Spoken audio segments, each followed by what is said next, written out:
I hope it's not irreverent, but every year when we get to the Feast of the Ascension, I start thinking of track and field sports.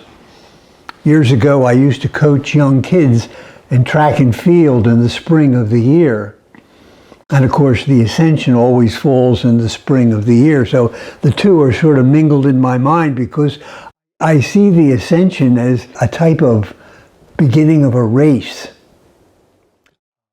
Remember what Paul said in one of his epistles, how the Christian life is a race towards the finish line. And he prays that he will be given the strength to continue to run vigorously in the way of Christ.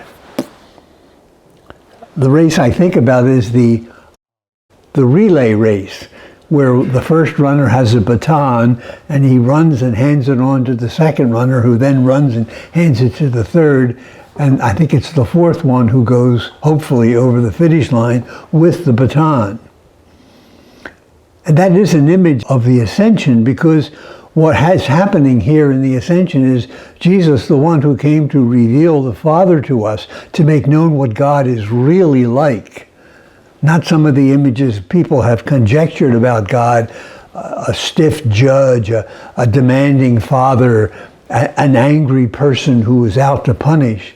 But the God who Jesus revealed was just like Jesus was, constantly looking out for the welfare and the well-being of everyone he met.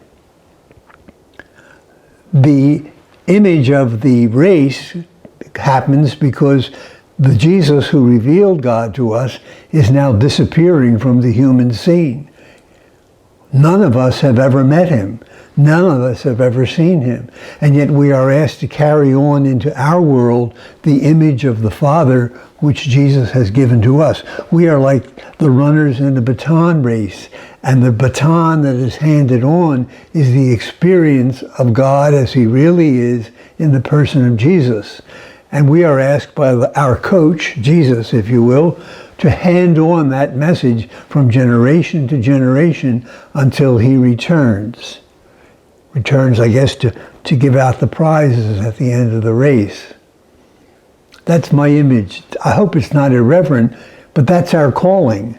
We are called to carry on and distribute to our world exactly what Jesus came and distributed to the world of his day.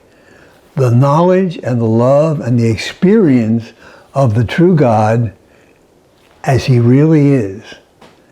So keep running. Don't falter.